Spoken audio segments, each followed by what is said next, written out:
नमस्कार दोस्तों। अगर मैं पूछूं कि आपके घर में कौन कौन रहता है तो आप कुछ लोगों के नाम बताएंगे। अगर मैं पूछूं कि आपके दिमाग में कौन कौन रहता है तो आप अपने नॉलेज और स्किल के बारे में बताएंगे। अगर मैं पूछूं कि आपके मन में कौन कौन रहता है तो आपको हर उस इंसान, उस चीज़, उस चाहत, उस सपने, उस हकीकत की लिस्ट नज़र आ जाएगी जो या तो आपकी मेमोरी में है या फिर आपके इमेजिनेशंस में। अगर मैं पूछूं कि आपके अंदर कौन कौन रहता है तो आप सोचेंगे ये क्या सवाल हुआ, मेरे अंदर कौन रहता है? कोई नहीं। असल में हम सब के अंदर दो पर्सनालिटीज रहती हैं, एक डार्क और दूसरा ब्राइट। आपने इनविजिबल क्राउन यानी अदृश्य मुकुट की कहानी तो जरूर सुनी होगी। नहीं तो ऊपर आई बटन पर क्लिक करके टॉम और एलिस की कहानी सुन लीजिए। ये वीडियो उसके आगे का एक्सप्लेनेशन है। टॉम के पास अच्छी जॉब भी थी और अच्छे रिसोर्सेज भी, लेकिन वो अपनी जिंदगी में कुछ खास नहीं कर पाया, हमेशा दुखी और परेशान ही रहा। दूसरी तरफ एलिस ना सिर्फ एक सक्सेसफुल बिजनेसमैन बना बल्कि एक शानदार लाइफस्टाइल भी अचीव कर पाया। रीजन क्या था, क्या फर्क था दोनों में? फर्क था तो सिर्फ इतना कि टॉम की लाइफ हर एक पल उसके अंदर का डार्क ईगो डिफाइन कर रहा था, लेकिन एलिस की लाइफ का डिजाइनर उसका ब्राइट ईगो था। तो शुरू करते हैं आज का video, dark versus bright ego. आज की अर्बन लाइफ कुछ अलग सी है। भीड़ बहुत है लेकिन लोग अकेले हैं। इंसान होने का मतलब है एक ऐसा प्राणी जो पूरी तरह से भावनाओं यानी इमोशन से जुड़ा हुआ है। दो ही मेजर इमोशंस हैं, पेन एंड प्लेजर। पेन यानी चिंता, दुख, द्वेष, घृणा, प्रतिकार या फिर डर। प्लेजर यानी खुशी, अपनापन, प्यार, सम्मान, कृतज्ञता या फिर निडरता। इनमें से कुछ इमोशंस हमें सफलता की ओर ले जाती हैं और कुछ इमोशंस हमारे ऊपर असफलता का इतना सख्त पहरा लगा देती हैं कि हम लाख कोशिशों के बावजूद भी मनचाही सफलता हासिल नहीं कर पाते। असफल होने पर हम किस्मत को दोष देते हैं, लेकिन कभी रूट कॉज पे ध्यान नहीं देते। रूट कॉज है लाइन ऑफ ईगो, जो कभी डार्क हो जाती है तो कभी ब्राइट। दोनों में से जो ज्यादा पावरफुल होता है वो हमारे ऊपर डोमिनेट करने लगता है और हमारी लाइफ को भी वैसा ही बना देता है। चलिए डिटेल में समझते हैं अपनी जर्नी ऑफ लाइफ, और ये भी समझते हैं कि इस जर्नी में ईगो कब और कैसे हमारी जिंदगी का हिस्सा बन जाता है और हमें पता भी नहीं चलता। हमारी लाइफ जर्नी हमारे इस दुनिया में आने के साथ ही शुरू हो जाती है। हम यहाँ ना कुछ लेकर आते हैं और ना ही यहाँ से कुछ लेकर जाते हैं, लेकिन आने के बाद हम बहुत कुछ अचीव करना चाहते हैं। बहुत कुछ डिग्रियां, कुछ सपने, कुछ फरमाइशें, कुछ सामान और न जाने क्या क्या। हमारी हर अचीवमेंट को एक एक्सटर्नल वैलिडेशन प्रोसेस से होकर गुजरना होता है। एक्सटर्नल वैलिडेशन का मतलब है कि लोग आपको क्या देते हैं। लोग आपको क्या देते हैं? आलोचना, शिकायत या फिर प्रशंसा और कृतज्ञता। ग्रेटिट्यूड, एप्रिसिएशन या फिर क्रिटिसिज्म। जन्म के बाद कुछ ही साल गुजरते हैं और हम स्कूल में होते हैं। हम स्कूल जाते हैं और बेसिक नॉलेज अचीव करते हैं, फिर ग्रेड कार्ड की कसौटी पर कसे जाते हैं। जितना अच्छा ग्रेड कार्ड उतनी प्रशंसा, जितना बुरा ग्रेड कार्ड उतनी ज्यादा आलोचना। कई बार प्रशंसा हमें कम उम्र में ही अहंकारी बना देती है, तो आलोचना हमारे अंदर प्रतिशोध की चिंगारी डाल देती है। अगली अचीवमेंट के लिए हम कॉलेज जाते हैं, प्रोफेशनल स्किल्स अचीव करते हैं और फिर स्कोर कार्ड की कसौटी पर कसे जाते हैं। स्कोर कार्ड यानी कॉलेज की डिग्री। जितनी अच्छी डिग्री उतनी प्रशंसा, नहीं तो उतनी ही ज्यादा आलोचना। अब हम थोड़े बड़े हो चुके होते हैं, आलोचना और प्रशंसा को सीरियसली लेना सीख चुके होते हैं और अपनी अभिव्यक्ति पर ज्यादा तीव्र हो चुके होते हैं। हम में से कुछ काफी स्ट्रगल फेस करते हैं, तो कुछ थोड़े लकी होते हैं और अगले अचीवमेंट की पड़ाव पे जल्दी पहुंच जाते हैं। अगला पड़ाव यानी जॉब या फिर बिजनेस, यानी सोर्स ऑफ इनकम। जितनी ज्यादा अर्निंग उतना बड़ा स्टेटस, जितनी कम अर्निंग उतना छोटा स्टेटस ये कसौटी है अचीवमेंट के इस पड़ाव की। इसका असर बहुत ज्यादा होता है हमारी पर्सनालिटी पर। फिर नेक्स्ट अचीवमेंट होता है फॉर्मेशन एज, जब हम अपनी फैमिली क्रिएट करते हैं। 1 से 2, 2 से 3। फॉर्मेशन एज में हमारे पास वो सब कुछ होता है जिसे हम एक नई खूबसूरत जिंदगी का आरंभ कहते हैं। एक्सटर्नल वैलिडेशन सब और भी शार्प हो चुके होते हैं। इस पड़ाव पर हमारा सोशल चार्म, हमारी लाइफस्टाइल की कसौटी होती है। Social charm, status, educational background, family background, आचार विचार, संस्कार सब इस कसौटी पर बार बार कसे जाते हैं। अब जो अगला पड़ाव है उसमें ही जीवन का रियल संघर्ष शुरू होता है। बेसिक नीड्स, बेसिक सर्वाइवल से ऊपर उठना और कुछ बड़ा हासिल करना, ये टारगेट अचीवमेंट बन जाता है। और ज्यादा इनकम, और ज्यादा खुशी, और ज्यादा सुकून पाने की लालसा हमें मोटिवेट भी करती है और फ्रस्ट्रेट भी।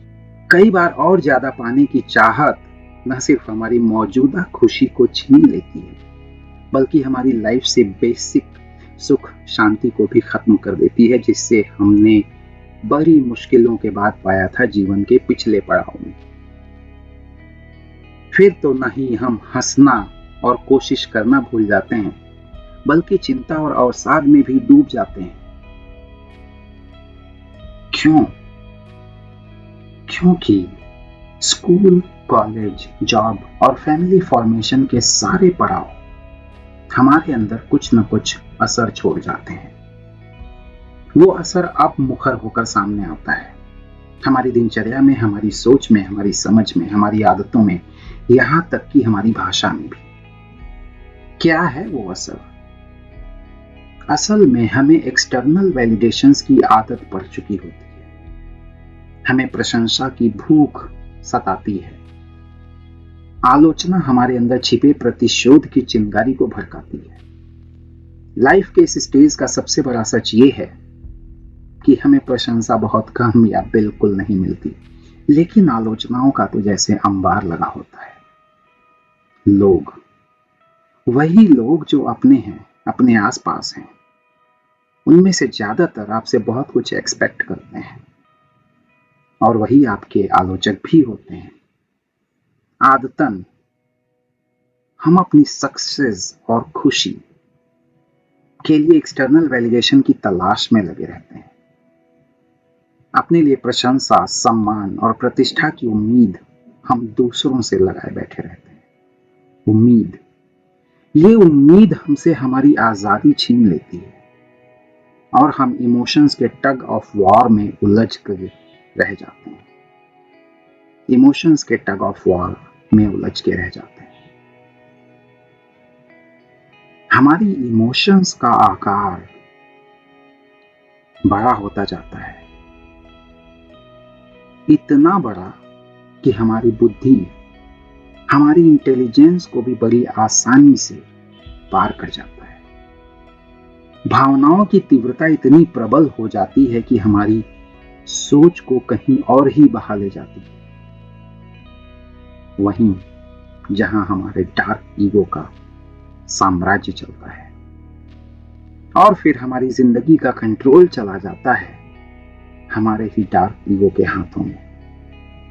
चिंता, क्रोध, अवसाद, द्वेष, घृणा और जाने ही कितने पेनफुल इमोशंस जो कहीं दबे छिपे सो रहे थे, अचानक से हमारी जिंदगी के सेंटर स्टेज पे आ जाते हैं। सेंटर स्टेज पे ऐसा होता क्यों है? क्यों हमारे इमोशंस पॉजिटिव मोटिवेशन देने की जगह निगेटिव मोटिवेशन देने लगते हैं? हमें दुखी और परेशान करने लगते हैं। क्यों? क्योंकि हमारी लाइफ जर्नी के प्रोग्रेस पथ पर एक क्रिटिकल लाइन भी लगातार बड़ी हो रही थी, लेकिन हमने उस पर कभी ध्यान नहीं दिया। हम उस लाइन को इग्नोर करते रहे और वो अपना आकार बढ़ाता रहा। The line of self ego. आपने सही सुना, लाइन ऑफ सेल्फ ईगो। आज उसका आकार इतना बड़ा हो गया है कि वो हमारी बुद्धि पर ही कब्जा करके बैठ चुका है। क्या अब आप उसे देख पा रहे हैं?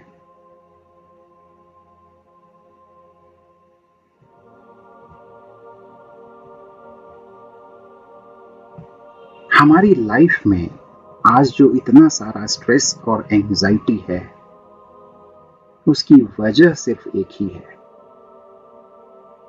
और वजह यह है कि हमने कभी अपनी लाइन ऑफ सेल्फ ईगो को करेक्ट करने की कोशिश नहीं की।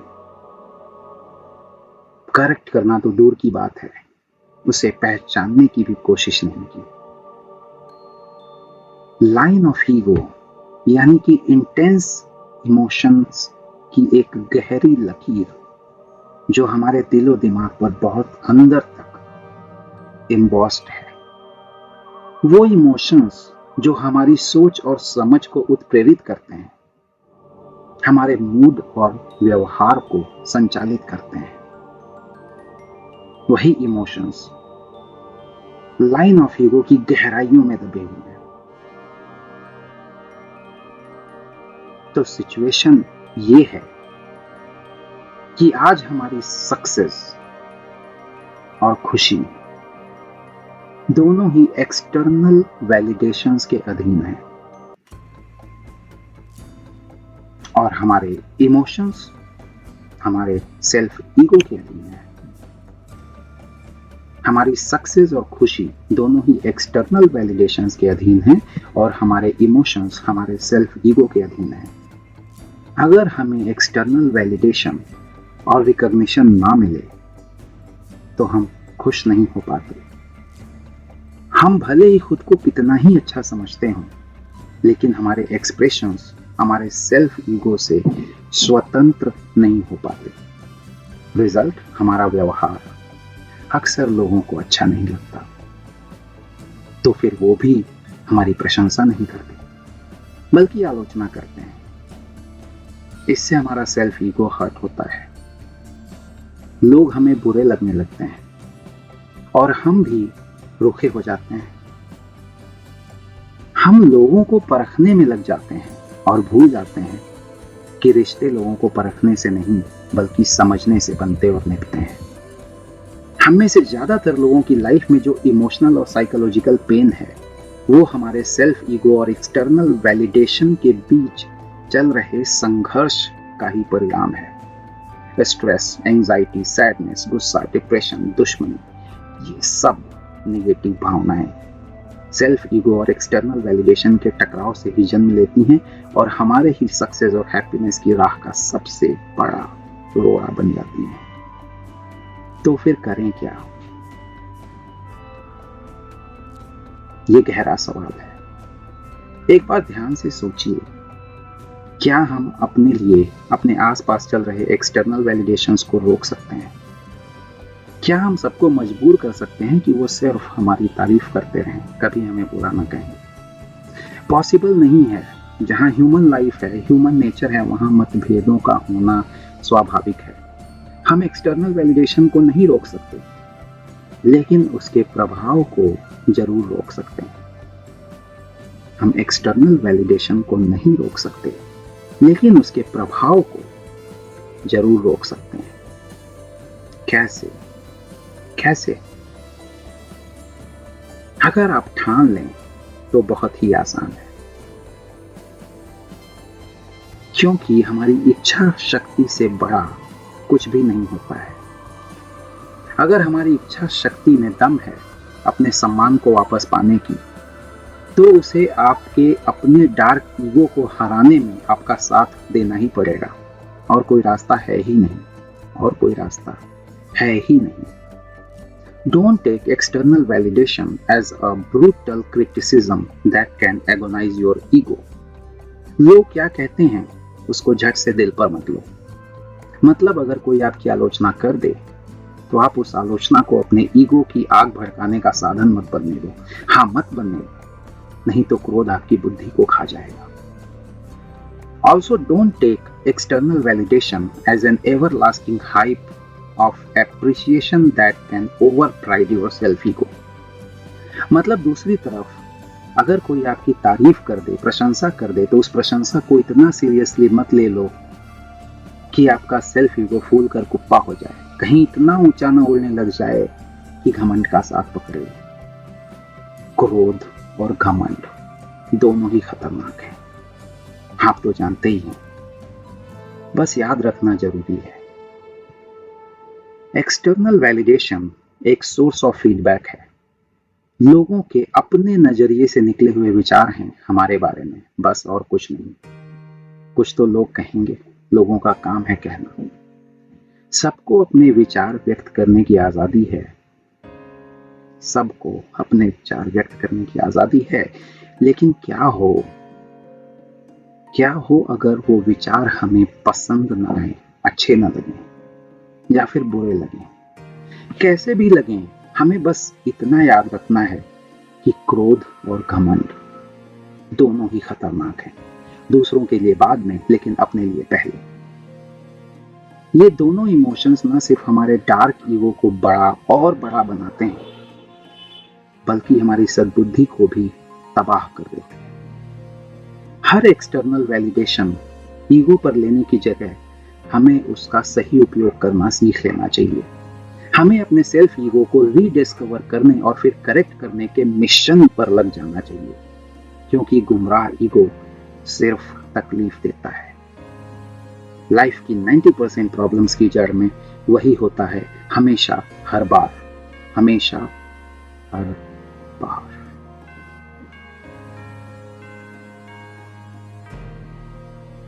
हम इंसान की तरह जन्म लेते हैं, बड़े होते हैं, लेकिन हमने खुद अपने आप को नहीं बनाया है।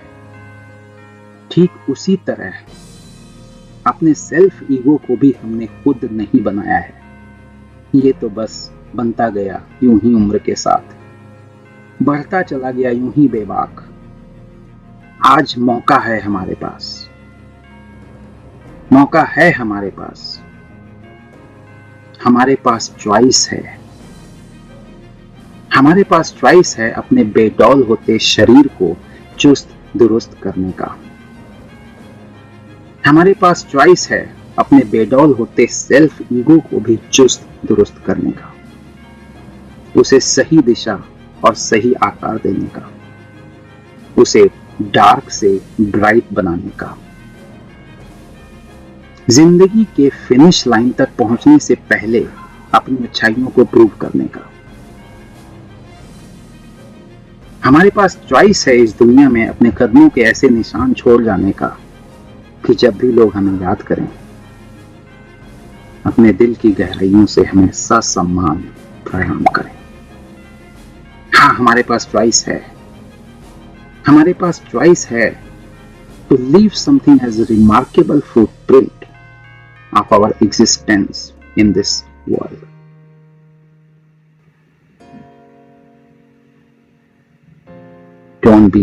Don't be slave of your self-ego. Don't be, overcome. आप सच में आजाद तभी होंगे जब आप अपने ईगो से आजादी पा लेंगे। आइए कसम खा लें, आज के बाद हम अपने ईगो की गुलामी नहीं करेंगे।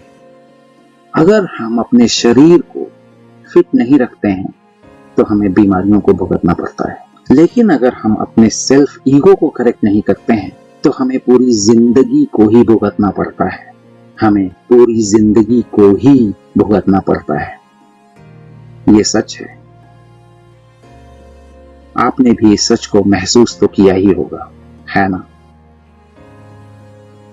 जब से आपने इस सच को महसूस कर लिया, तभी से, हाँ तभी से आपका सेल्फ रिवॉल्यूशन शुरू हो गया। ये क्रांति है, अपने ही अंदर जन्मी, अपनी ही सफलता के लिए अपने ही सकारात्मक विचारों से बनी क्रांति। डार्क ईगो जितना बड़ा होगा, लाइफ उतनी मुश्किल होती जाएगी। जो ये अंदर की क्रांति है उसे मुखर होने दो। सकारात्मक विचारों को इतनी ज्यादा जगह दे दो अपने दिलो दिमाग में कि ईगो घबरा जाए। हो जाने दो ईगो को छोटा और छोटा, अपने अंदर छिपे हुए डार्क पर्सनालिटी को बिखर जाने दो पूरी तरह, तिनका तिनका, बूंद बूंद। क्योंकि जब वो नहीं होगा तभी टूटेंगी वो जंजीरें जिन्होंने न जाने कब से बांध के रखा है सफलता और खुशी के हर एहसास को। आंखों में छिपी क्रोध की ज्वाला, अंदर ही अंदर जलाती हुई भावनाओं का हर गलियारा, सोच और समझ के कोने कोने तक फैला हुआ लावा, सब कुछ मिट जाने दो। मिट जाने दो अपने अंदर से निकलने वाली हर नकारात्मक वेव को। उखाड़ फेंको अपने अंदर से निगेटिव वाइब्स देने वाली हर कुंठित सोच को। उखाड़ फेंको अपने अंदर छिपे हुए डार्क ईगो के हर स्रोत को। दिमाग में जो धुआं बरसों से भरता गया जाने अनजाने, उसी ने कमजोर बना दिया है हमारी काबिलियत को। धीरे धीरे साफ होगा ये जिद्दी धुआं, लेकिन साफ होगा जरूर। जगह खाली होगी तो कोई नया बीज उभरेगा जरूर। बदलाव ये बड़ा होगा, बहुत बड़ा। फिर आश्चर्यचकित होंगे वो लोग, हाँ वही लोग जिनके वैलिडेशंस ने जाने अनजाने ही रोपित कर दिए थे डार्क ईगो के बीज हमारे अंदर। जब डार्क ईगो नहीं रहेगा तो पनपेगा ब्राइट ईगो। क्योंकि कोई ना कोई आग तो चाहिए अंदर जो सकारात्मक ऊर्जा का निरंतर स्रोत बनकर सही दिशा दे, सही सोच दे और फिनिश लाइन तक पहुंचने से पहले अपनी अच्छाइयों को दुनिया के सामने रखने का प्रोत्साहन दे, चेहरे पर हंसी दे और दे दिल में ढेर सारा सुकून। फिर कड़वाहट नहीं मिठास होगी हर रिश्ते में, फिर मिलावट नहीं नजाकत होगी हर हंसी में। न डर होगा न रुकावट होगी दोस्ती और यारी में। सफलता खुद चल कर आएगी पता पूछते हुए, क्योंकि तब काबिलियत बोलेगी जरा खुल के इत्मीनान से। अगले कुछ पलों में स्क्रीन पर आप जिन लोगों को देखेंगे वो सब कहीं ना कहीं इस ट्रांसफॉर्मेशन से गुजर चुके हैं। तभी तो उनकी मुस्कुराहट में सच्चाई है और थोड़ा सा बचपना भी। देखिए इस सच्चाई को। मैं चलता हूं, फिर मिलूंगा एक नई मुस्कुराहट के साथ इसी चैनल पर। Thank you very much.